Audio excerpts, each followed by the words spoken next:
Hi, my name is Kara Hollingsworth, and this is my project on inclusive leadership.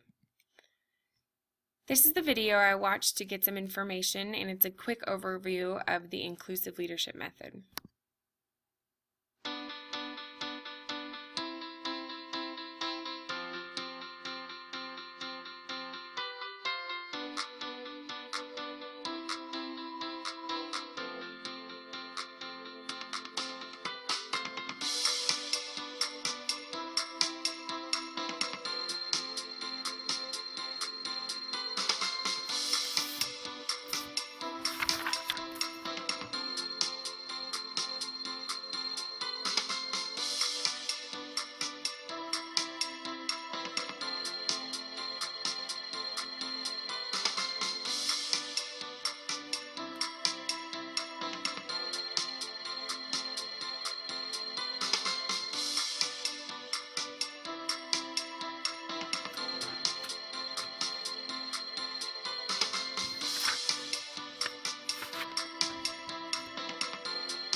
So the other part of the project that I did was read an article, and it was called Inclusive Leadership, Critical for Competitive Advantage, and it was written by the Berlitz Cultural Insight series.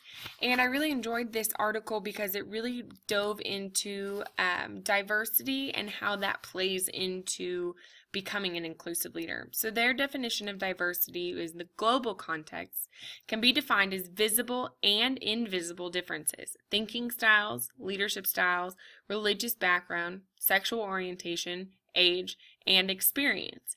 And so this diversity breaks down so much more than what we are used to hearing. It takes away from just the skin colors and cultural, as in community things, and works it into visible and invisible differences. It can be as simple as a thinking style.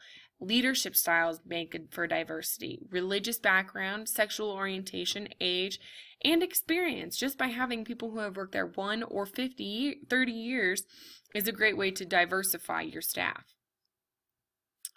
So what do we need to do to be in what do these actions look like? And the article really discussed this idea of cultural agility. And this is the ability to effectively navigate, communicate, interrelate, and function in diverse cultural settings. So you really have to be able to navigate through the diversity, to communicate well with people with a diverse cultural background, age, experience, sexual orientation. Communication is such a large deal in leadership that if you can communicate with people, you can really begin to understand and build with them. This article also had a great graph that kind of started to show you the cycle of being culturally agile. And when you become culturally agile, you really have to become adaptable and flexible. And you can really maximize opportunities through this. And so the first step is just having an open attitude, just having that ability to hear and talk with different types of people. And finding that self-awareness is where you move on to next. And by being self-aware, you facilitate others to be aware as well. And then it kind of goes into this self and to become useful. Self and other awareness must be grounded in cross-cultural knowledge. You have to understand the people you're working with and where they come from, how they think, how they feel, what their home style is like, and those things. And once you have that knowledge, it has to be translated into skills of cross-cultural effectiveness.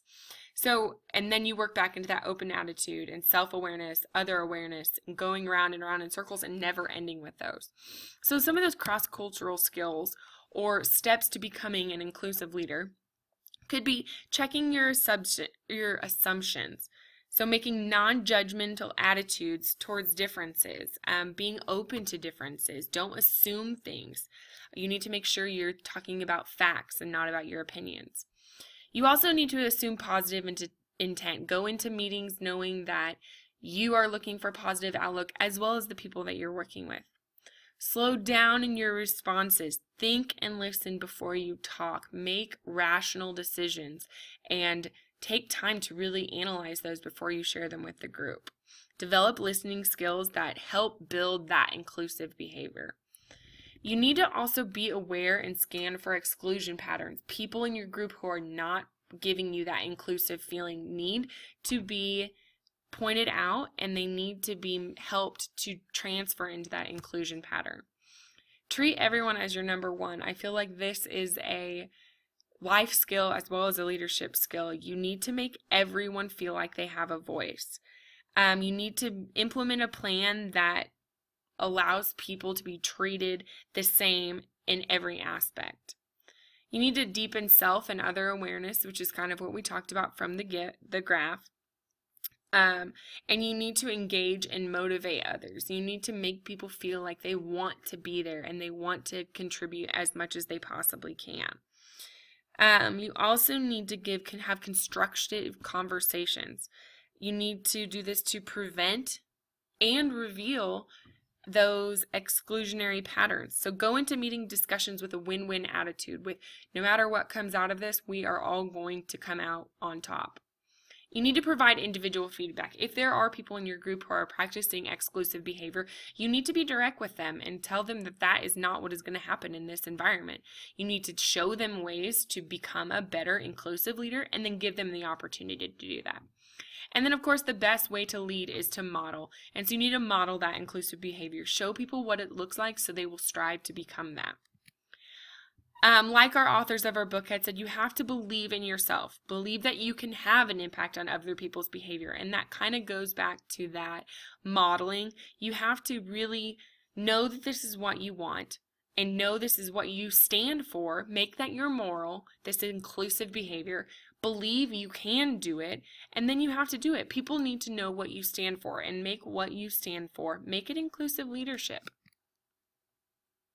So some of the benefits of becoming an inclusive leader can be reducing risk or even maximizing risk to maximize opportunity. You know, you reduce small risk, but you create this larger risk that can maximize opportunity. It can allow you to become a competitive employer. The retention of good employees. If people feel like they are heard, if people feel like they belong, they're more likely to stay. And like Michael Fullan says, give everyone a chance to lead. from this, everyone feels like they are a leader. It's not a top to bottom system. It's everyone across the board contributes. And you, from having different people from different backgrounds, you generate absolutely the best possible ideas and challenge each other to be better. So from this article and this video, some of the challenges I took from it were time, getting to know people, getting to know the people around you. You know, as a principal, you have to get to know families, you have to get to know communities, you have to get to know staff, and that takes time. And from that, from bringing people in that are from different backgrounds, you're going to have disagreements. You're going to have people that don't understand, and you have to really work together to get through those disagreements.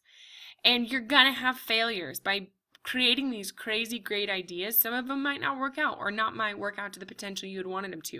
So you have to be able to deal with those failures and really build from them. People managing is also an interesting aspect to this, because when you have so many different types of people, it can be hard to manage them. And so that's when you give everybody the chance to lead and everybody the chance to contribute and help them feel like they are a part of it, so that you can build great ideas from that, and they'll listen to other people. And the last thing is teaching inclusion. You know, sometimes it's hard to teach people on new ideas, and I think teaching this inclusion is the best way for it to be passed on and for the best way for it to be exemplified and used. So how to implement this as a principal. As a building administrator major, you know, we kind of talk about a lot of different ways to lead, but how do you implement this inclusive leadership? Well, I really like Michael Fullen and the way he talks about expect everyone to lead. Make it an expectation. If you're coming into my building, you have to be a leader. So you have to use the steps that we talked about earlier. You have to get to know your staff, your students, your families. That goes for everyone, not just the principal, but your staff. They have to get to know the students, family, and other staff.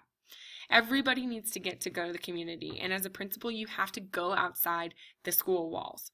Bring people into your building that can build your students and build your staff, and take students and staff into new atmospheres and show them that diversity can be a positive. I really enjoyed this project on inclusive leadership, as I feel like it's a great thing to implement into my classroom and into my future as a principal or a superintendent. I think that if everyone kind of pulled together on this inclusive leadership, we would be much more successful, and our ideas would be much more challenged and built up to be more successful. Thank you. Oh, here's my bibliography for my article and my YouTube video. And thank you for watching.